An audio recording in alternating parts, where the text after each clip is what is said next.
So let's roll into the fifth and final game at the Brixham competition after that very short fourth game indeed. Let's see how this one fares. So what's the opposition in this one? It's a very unusual army. It's the Tupi, one of the more cheesy armies from the TBM era. It's been it's not rocket science in this particular ADLG because there's not that kind of tricky thing in that they effectively count as English longbowmen that they did in DBM, and this is almost the more difficult way of fielding the 2P. Three identical commands of mediocre medium swordsman bow. Now these people are there's a lot of them for sure, but they should really go down like nine pins in front of a lot of my troops, as long as we don't take too many casualties on the way in. So that's kind of optimistic. How does the terrain pan out? Well, there's a lot of clutter. There's a lot of clutter on my side. It makes it difficult with forests and things for me to force my way through, but they just deployed in a big long line. Probably somebody lurking in ambush here as well. That's just it. All the commands are the same. I've got my two main commands here. The gun's not going to do anything. They're not coming forward really, are they? And then I'm forcing the cavalry round here to try and attack this end of the line and get these to attack this end of the line. I think I can just sail in, and as long as I minimize shooting, it should kind of work out okay, fingers crossed. So here they go. It's creeping forwards. The 2P are painting themselves red and gesticulating wildly as my army sort of looks at this ridiculous number of jungle warriors from the Brazilian rainforests in front of them. And slightly brighter, yep, clearly there are even more of them there. That's a potential problem. That is going to kind of people jump out of here and threaten my flank as we come forward, and this guy's going to end up with quite a lot to do that. Suddenly these counterfacts do look a little bit outnumbered, good as they are against these troops. I've forced a couple of light horse right down the end. That draws away a couple of these 2P warriors from the left-hand end of their line. Hopefully thins it out a bit, makes it a bit easier for my cavalry to run over. But they can shoot at range, so my light horse are going to have to be careful here, or possibly think about having a go. Still creeping up, still trying to push somebody through here to draw these guys away, stop them kind of lining up here. There's a strong skin of light infantry skirmishers, those troops that were supposed to work well in mountains, which I've never really managed to use properly with this army so far. And the 2P are starting to break up a bit, so that's not too bad. So here we go. I've decided to have a go. They're only mediocre. There's a good chance there. They've got some hits. You can see it has drawn a few more of them away. It's created some gaps here potentially for light horse. If they can win this, they could race down the road quite effectively. And we're now just about starting to get into range. We've got light horse, we've got light infantry in front to try and soak up arrows.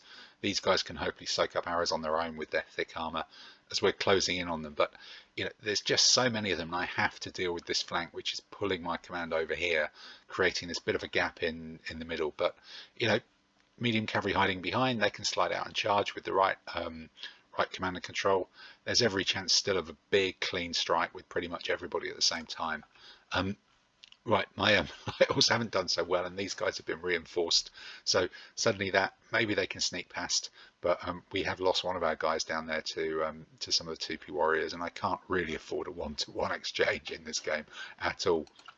So lining up, classic tactic of get your light infantry in front, allow them to take casualties from the shooting just to protect these guys when they get in. The issue is these charge a bit further than the spearmen, so I do have to get pretty close to get in a clean line. Likewise, these guys still look like they're a little bit far away, so there's probably another couple of rounds of shooting to survive, but then there's a good opportunity, although I'm a little bit light on this gap here, and I'm still a little bit light on protecting this flank too. So over on this side, these guys have forced their way through the gap in the terrain and are now starting to tee themselves up here, but the fact that my light horse are trying to sort of sneak past, and these group of three guys have dispatched the other one, has allowed them to come flooding back and threaten me. So my group of 4 cavalry here suddenly doesn't look quite as well equipped as it did when these 3 or 4 chaps were busy over there. Suddenly there's there's a lot more than 4 to face them down. So they've got to dodge some arrows, and this guy is going to have to soak up some arrows and possibly sacrifice his life for the cause, I think.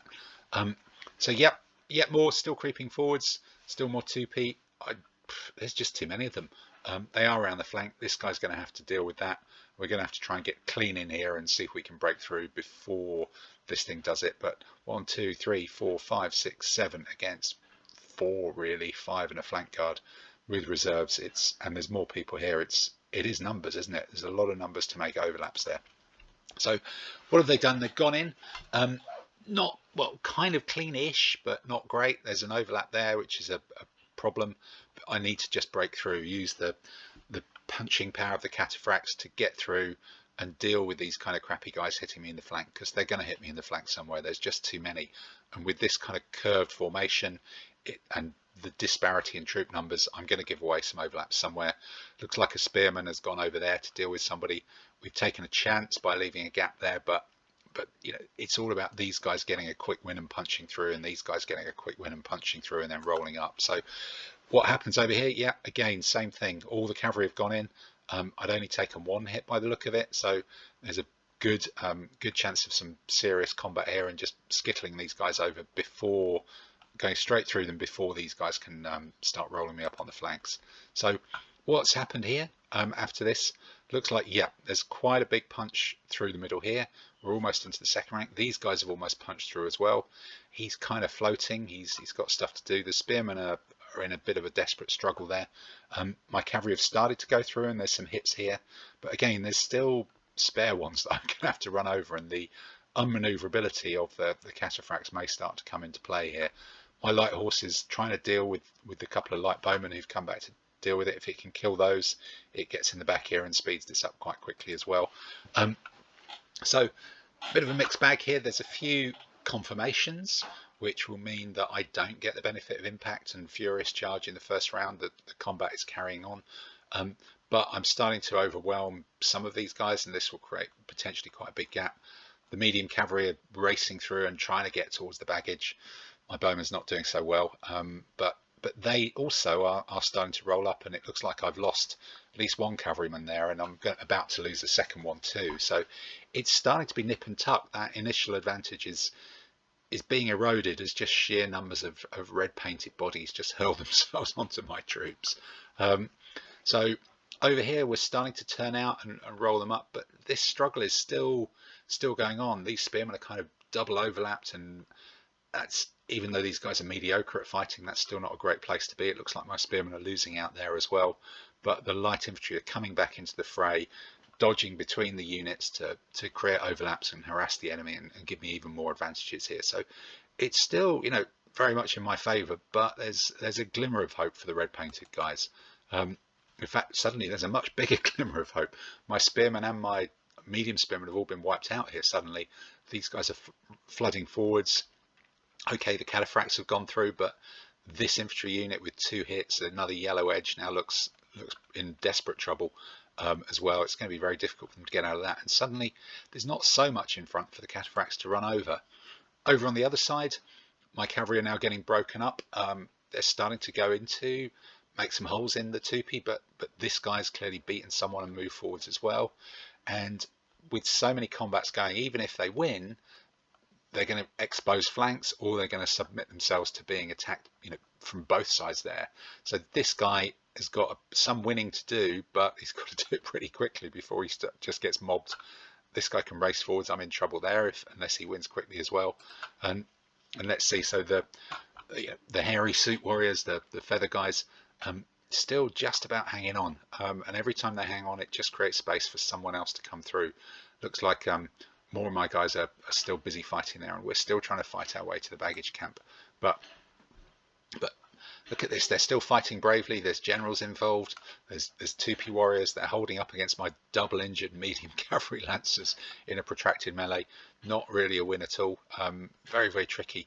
They should really have been skittled out by now, but it's proving far more difficult than it looked.